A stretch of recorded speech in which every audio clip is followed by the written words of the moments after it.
Oi, gente, tudo bem com vocês? A minha última semana de provas antes das férias vai começar amanhã e já vai começar com uma matéria que eu gosto muito, que é História, e com um conteúdo que eu gosto muito, que é Guerra Fria. E a gente também vai falar um pouco sobre a descolonização das colônias na África e na Ásia nesse contexto, né? Porque aconteceu tudo no mesmo período e tem muita influência da Guerra Fria também. Vamos lá. O que foi a Guerra Fria? A Guerra Fria foi um conflito político e ideológico que aconteceu entre as duas maiores potências do mundo depois do fim da Segunda Guerra Mundial. O que aconteceu? No fim da Segunda Guerra Mundial, os aliados ganharam, e com isso surgiram essas duas superpotências. Quando sumiu o inimigo em comum, né, que no caso era a Alemanha nazista, surgiram essas duas superpotências no mundo e elas começaram a competir entre si para ver quem era mais desenvolvido tecnologicamente e quem era mais desenvolvido, qual ideologia estava mais correta. Quais eram essas duas superpotências? Os Estados Unidos, que era uma potência capitalista, e a União Soviética, que era uma potência socialista. E por que a gente chama esse período da história de Guerra Fria? Porque não era um período de paz. Estava longe de ser um período de paz, mas também não tinha uma guerra de confronto direto. Era uma guerra política e ideológica, para ver qual era a potência que tinha mais poder e para ver qual sistema, qual ideologia era o melhor, era o mais correto, era o ideal. Por causa disso, o mundo virou um mundo bipolar, ou seja, tinha duas potências mundiais de que todo mundo era influenciado por elas. Para se autopromover e demonizar o adversário, as duas potências utilizaram a propaganda. Então teve muita propaganda política, tanto do lado socialista quanto do lado capitalista. Como a Guerra Fria continuou se mantendo fria, ou seja, sem confronto direto. O que aconteceu? As duas potências eram superpotências bélicas, ou seja, de armamentos. Até porque eles tiveram essa disputa entre eles, então as duas potências tinham muito poder bélico e os Estados Unidos já tinham desenvolvido a bomba atômica. Com o tempo também, a União Soviética desenvolveu a sua, então eles sabiam que se eles começassem um confronto direto, poderia resultar numa guerra atômica que poderia resultar na dizimação da espécie humana, basicamente. Então isso era muito perigoso para as duas potências e eles não queriam isso, apesar de quererem se provar as melhores opções, a provar que a sua ideologia era melhor para o resto do mundo. Apesar de eles não se enfrentarem diretamente, eles se enfrentavam através de outros conflitos que aconteciam no mundo, apoiando um lado ou outro, e isso mostrava o poder deles sobre esses conflitos e a influência que eles tinham no mundo inteiro. Agora falando dos pontos fortes de cada superpotência. Os Estados Unidos tinham muito do poder econômico. Por quê? O dólar se tornou a moeda padrão global após o acordo de Bretton Woods. Além disso, o país tinha a maior capacidade de investimento e a maior capacidade industrial do planeta. Agora, sobre a influência cultural. Como eu tinha falado antes, a propaganda era um recurso muito utilizado para se autopromover e para falar basicamente mal da outra potência. Então, os Estados Unidos usaram muito isso, essa influência cultural, o chamado soft power, para exportar globalmente o seu estilo de vida, o American Way of Life. O American Way of Life era muito ligado ao consumismo, ou seja, você precisa ter certa coisa para ser feliz. Quanto mais você compra, mais você é feliz. Quanto mais você tem, mais você é feliz. Também focava muito nas liberdades individuais, na sua conquista, na conquista do próximo, do coletivo. A influência cultural também vinha muito do cinema de Hollywood, que estava começando a se fortalecer muito e ter uma grande influência cultural no mundo inteiro. E tem até hoje, né? A gente consome até hoje muitas coisas que vêm dos Estados Unidos. Além disso, eles também tinham muita influência por causa da superioridade tecnológica no começo da Guerra Fria. Foram eles que desenvolveram a primeira bomba atômica, como eu tinha falado antes. Então isso já deu uma superioridade no início para os Estados Unidos. Agora falando sobre os pontos fortes do bloco socialista, da União Soviética. Eles tinham o maior poder militar terrestre do mundo. O Exército Vermelho era a maior força terrestre do mundo e estava posicionado estrategicamente no coração da Europa Oriental e da Ásia. Ou seja, estava uma posição estratégica que, por ser um exército muito forte, poderia, se começasse uma guerra por causa de alguma coisa, eles já poderiam atacar diretamente. Então isso era mais uma coisa de, olha, se me atacar, eu tenho força para atacar de volta. Então isso era mais uma coisa que fazia com que não acontecesse uma guerra direta. Além disso, o bloco socialista, ao contrário do bloco capitalista, tinha a economia planejada. Então, o Estado, por ter controle dos meios de produção, conseguia investir nas áreas que eles queriam e nos focos principais deles. Além disso, outro ponto muito forte do bloco socialista era o apelo social e anticolonial, porque a ideologia de igualdade de classes e oposição ao imperialismo atraíam partidos de trabalhadores no Ocidente e movimentos de libertação nacional na África e na Ásia. E por que essa descolonização tem a ver com a Guerra Fria?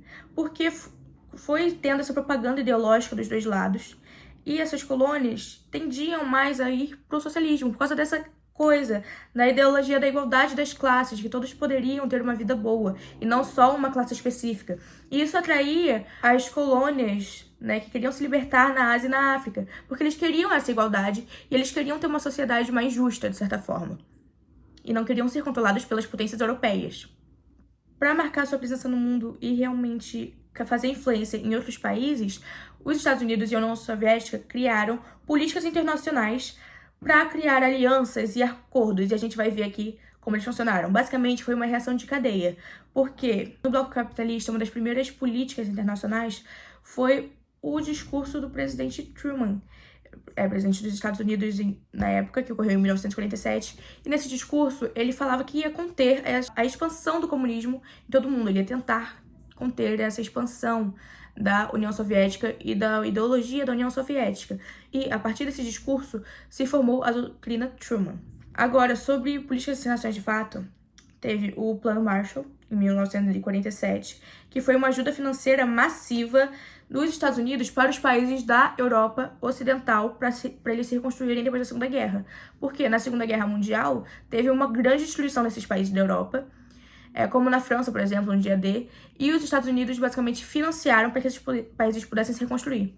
Além do Plano Marshall, também teve o Plano Colombo, que aconteceu no Japão, e os Estados Unidos fez esse plano para basicamente conter o avanço do socialismo na Ásia e no Japão, porque era uma potência de certa forma, apesar de estar bem afetado depois do fim da Segunda Guerra. Então, apesar dos Estados Unidos terem jogado 2 bombas atômicas no Japão, eles financiaram esse Plano Colombo porque a China estava passando por uma revolução comunista e eles não queriam que o mesmo acontecesse no Japão.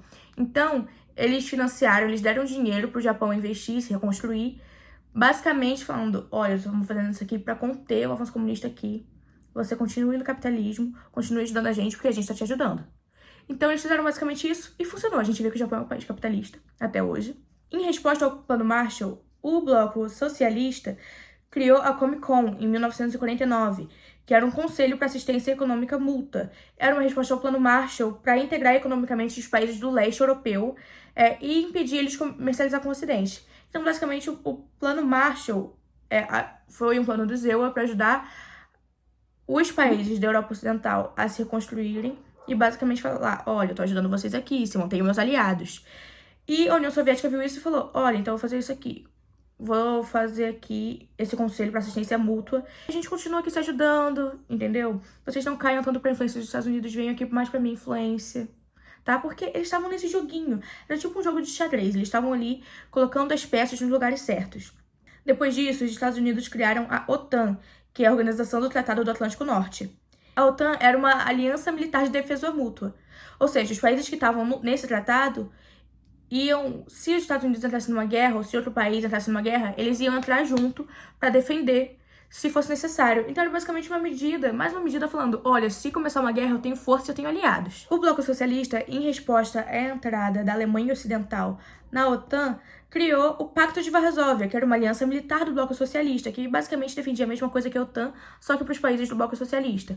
Se eu entrar numa guerra, vocês entram junto. Se algum de vocês entrar numa guerra, eu entro junto. E assim mantinha essa coisa de, olha, eu tenho poder, eu tenho aliados. Se eu quiser entrar numa guerra, eu vou entrar. E eles sabiam que isso era muito perigoso para os dois lados, então por isso se manteve uma guerra apenas fria. Agora que a gente falou dos pontos fortes de cada lado e as políticas internacionais que aconteceram no começo desse conflito, vamos falar dos principais momentos e as principais tensões que aconteceram. Vamos lá, o Muro de Berlim. Depois da Segunda Guerra, a Alemanha foi dividida em um lado socialista e um lado capitalista. A Alemanha Ocidental era a Alemanha, o lado capitalista, e a Alemanha Oriental era o lado socialista. Só que o que acontece? No lado socialista tinha a capital, que era Berlim. Então o que eles fizeram? Eles decidiram dividir Berlim, não fisicamente no começo, mas eles decidiram dividir Berlim para mostrar que os dois lados tinham um poder igual e não só um lado estava com a capital. Só que as pessoas sabiam que essa divisão existia, só que ela não tinha, de fato, uma divisão geográfica. Não tinha uma divisão física.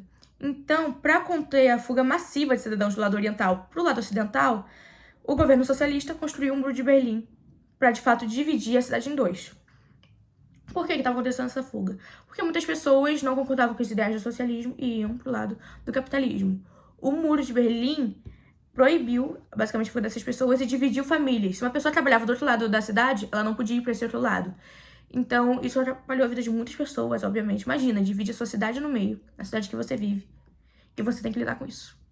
Apenas. Se você trabalhar do outro lado, não tem o que fazer. Se a sua família mora do outro lado, não tem o que fazer. E quem fosse pro outro lado era considerado traidor. Por causa disso, o Muro de Berlim se tornou o símbolo principal dessa divisão política que aconteceu no mundo. A famosa cortina de ferro, né, como disse Winston Churchill. Outra parte muito importante do conflito foi a corrida espacial, que foi basicamente uma competição para ver qual país era mais desenvolvido tecnologicamente. E como que ela aconteceu? A União Soviética começou com os principais marcos, como o Sputnik 1, que foi o primeiro satélite artificial, e o envio do primeiro homem para o espaço, Yuri Gagarin. Só que, em 1969, os Estados Unidos, né, eles já haviam criado a NASA e eles conseguem concluir a missão Apollo 11, que enviou o primeiro homem, Neil Armstrong, à Lua. Eles colocaram a bandeira dos Estados Unidos e isso realmente foi por causa da Guerra Fria que estava acontecendo. Então foi uma autopromoção mundial e isso marcou a vitória deles na corrida espacial. Outro conflito muito importante que aconteceu durante a Guerra Fria foi a crise dos mísseis em Cuba. O que aconteceu? Cuba é uma ilha, é um país que é uma ilha que fica muito próximo dos Estados Unidos. E eles adotaram um governo socialista. Então isso já era uma ameaça para os Estados Unidos. Só que aviões espiões americanos fotografaram bases de mísseis nucleares soviéticos sendo construídas em Cuba, que era aliada da União Soviética e muito próximo do território americano. Então, por causa dessa proximidade e porque eles estavam construindo esses mísseis, os Estados Unidos falaram: a União Soviética está querendo atacar a gente tem que fazer alguma coisa sobre isso. Por causa disso, o presidente John Kennedy decretou um bloqueio naval à ilha de Cuba. Aí, depois de algumas negociações, o líder soviético Nikita Khrushchev aceitou retirar os mísseis, mas em troca, os EUs prometeram não invadir o Cuba e secretamente retiraram seus próprios mísseis posicionados na Turquia. Porque os Estados Unidos também tinham as estratégias deles. Eles já tinham mísseis posicionados na Turquia estrategicamente para atacar a União Soviética caso algo acontecesse.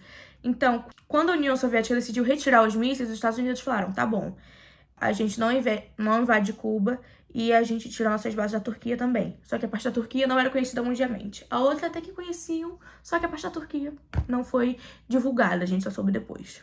Depois disso, para não acontecerem mais conflitos de informação, foi criado o telefone vermelho para que os líderes conseguissem se comunicar diretamente, para que não houvessem mais mal-entendidos que poderiam ocasionar uma guerra. Outros conflitos indiretos que foram muito importantes foi a Guerra da Coreia, que basicamente a Coreia do Norte era socialista e a Coreia do Sul era capitalista.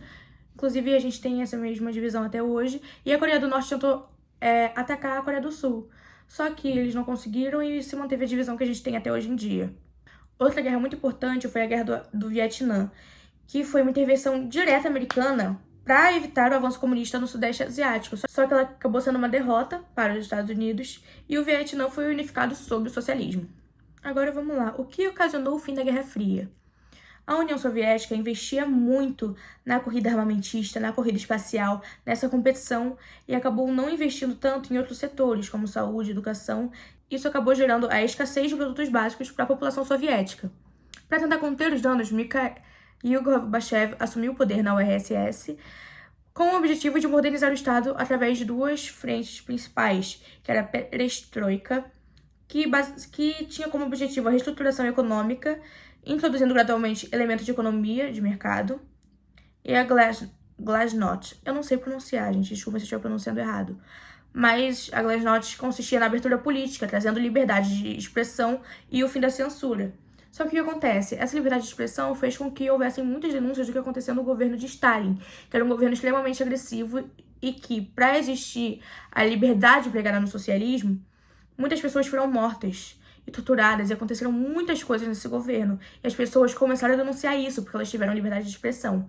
E isso começou a enfraquecer ainda mais a União Soviética. Por causa disso, em 89, teve a queda do Muro de Berlim, onde protestos populares derrubaram o muro em novembro de 1989, o que simbolizou o fim do bloco socialista na Europa. Por fim, em 1991, aconteceu a dissolução da União Soviética, que se dividiu em 15 repúblicas independentes, e o capitalismo se consolidou como o modelo socioeconômico predominante no mundo. Ou seja, a gente pode considerar que o bloco capitalista foi o que ganhou porque o capitalismo é o modelo socioeconômico que a gente mais vê no mundo hoje em dia. Agora, sobre a descolonização da África e da Ásia. Ela aconteceu nesse mesmo contexto da Guerra Fria. E por que ela aconteceu? Depois do fim da Segunda Guerra, os países da África e da Ásia que já queriam ser independentes há muito tempo viram uma oportunidade, porque a Europa estava muito enfraquecida. Então, foi realizada a Conferência de Bandung, em 1955. Ela foi realizada na Indonésia e ela reuniu líderes de 29 países asiáticos e africanos recém-independentes. E o objetivo principal era discutir o papel desses povos em um mundo dominado pela Guerra Fria. Então, no contexto da Guerra Fria, eles decidiram fazer essa reunião para ver o que eles poderiam fazer. Nessa reunião foi consolidado o conceito de terceiro mundo, não no contexto que a gente vê hoje em dia, que é os países mais pobres, menos desenvolvidos, mas sim no contexto de que não era primeiro mundo os países capitalistas ou segundo mundo os países socialistas, mas sim o terceiro mundo, uma terceira via política que não ia para nenhum desses lados extremos. Só que hoje em dia esse termo se tornou um termo utilizado para países que são subdesenvolvidos e se tornou um termo pejorativo para esses países. Então ele meio que saiu do propósito inicial, mas ele foi criado na Conferência de Bandung. Como eu mencionei antes, eles não defendiam nenhum dos lados políticos, eles eram uma terceira via. E isso era um movimento de não alinhamento. Eles não defendiam nem o lado dos Estados Unidos, nem da União Soviética. Eles defendiam a neutralidade. Além disso, a conferência condenou veementemente o colonialismo e o racismo, defendeu a soberania de todas as nações, a igualdade entre todas as raças e a solução pacífica de conflitos. Ou seja, eles queriam a igualdade, eles condenavam o racismo, porque era a coisa que eles mais sofriam por causa do eurocentrismo, da ideia de que todos tinham de que a Europa, os europeus eram melhores, eram pessoas mais envolvidas, ainda mais com as ideias da raça ariana que surgiram antes e durante a Segunda Guerra Mundial. A Conferência de Bandung também veio para reforçar essa ideia para os países de que eles também mereciam ter sua independência, que eles também mereciam ter a valorização da sua própria cultura e não serem proibidos de exercer sua própria cultura. Que eles deveriam ter sua soberania, que todas as raças deveriam ser tratadas de forma igual, porque todos somos seres humanos, no fim das contas, e defendiam a solução pacífica de conflitos. A Conferência de Bandung também foi muito importante para a criação de dois conceitos na África, que são o pan-africanismo e a negritude. Para que a descolonização crescesse, era necessária uma base ideológica forte para fortalecer as pessoas que estavam fazendo parte dos movimentos de independência e para realmente criar essa imagem para as pessoas. Porque o impacto da colonização europeia foi muito grande das civilizações e até no Brasil. A gente vê como o Brasil, mesmo tendo a maioria da população negra, ainda é um país muito racista até hoje. E isso aconteceu até mesmo em países africanos e asiáticos. Essa ideia de que é uma raça inferior, esse darwinismo social, que não tem base nenhuma científica, que foi gravado nas mentes das pessoas por anos e anos. O pan-africanismo e a negritude vieram para derrubar essas ideias e para fortalecer a cultura, fortalecer a identidade desses povos, como se fosse um nacionalismo, mas mais para a identidade, para fortalecer a cultura, para eles entenderem a riqueza que eles têm na forma de viver deles, na cultura deles. Então, vamos lá. O pan-africanismo foi um movimento político e cultural que promovia a união e a solidariedade entre todos os povos de ascendência africana do mundo, tanto os que realmente estavam na África, quanto os que foram para a Europa e para as Américas. A ideia central era a união política desses povos e que a união política e econômica era a única forma de acabar, de enfraquecer o racismo e a exploração estrangeira desses povos. A negritude foi um movimento que veio alinhado ao pan-africanismo, e esse movimento foi predominantemente literário e filosófico e começou na década de 1930. A negritude buscava a valorização da cultura, da história e dos atributos dos povos negros, combatendo a ideia colonialista de que a cultura europeia era superior, como eu havia falado antes. A negritude consistia, basicamente, no resgate do orgulho da identidade negra. Por causa desses movimentos e conceitos, começaram a ter movimentos de independência nas colônias portuguesas. Só que esses movimentos foram reprimidos com muita violência, porque em Portugal acontecia o regime de Salazar, o salazarismo, que era um regime totalitário, fascista de Portugal. E o Salazar considerava que as colônias portuguesas fora de Portugal eram basicamente uma extensão de seu território. Então ele não queria negociar a libertação dessas colônias, diferente de Reino Unido e França, que libertaram a maioria das suas colônias por conta do enfraquecimento que tiveram durante a Segunda Guerra Mundial. Essa resistência do Salazar fez com que os movimentos nacionalistas africanos começassem a ser mais violentos. Então ocorreram guerras sangrentas e violentas que duraram mais de uma década, de 1961 a 1964, em 3 frentes principais, na Angola, Moçambique e Guiné-Bissau. Por que a gente está falando sobre esses movimentos no contexto da Guerra Fria? Porque esses movimentos de libertação receberam apoio militar e financeiro da União Soviética e Cuba, que queriam, como sempre, aumentar a influência do socialismo no mundo, o que inseriu a luta anticolonial portuguesa diretamente no tabuleiro da Guerra Fria. O desfecho desses movimentos de independência foi a Revolução dos Cravos, em 1974. Esse desgaste econômico e humano dessas guerras coloniais gerou insatisfação no próprio exército português. E em 25 de abril de 1974, militares derrubaram a ditadura em Portugal na Revolução dos Cravos. Com isso, o novo governo democrático português imediatamente concedeu a independência das colônias, como Angola, Moçambique, Guiné-Bissau, Cabo Verde e São Tomé e Príncipe. Então, essa pressão fez com que até o próprio exército ficasse indignado com Portugal, porque estava gastando muito dinheiro em guerras que eram desnecessárias, que era só abrir mão. Então, eles basicamente depuseram o regime do Salazar. E assim eu termino o vídeo. Eu espero que vocês tenham gostado. Eu espero que vocês tenham entendido. E eu espero que vocês tenham conseguido ver a forma como todo o contexto da Guerra Fria influencia nosso mundo até hoje. Por fim, eu espero que meu estudo tenha ajudado o seu. É isso, gente. Um beijo e até a próxima.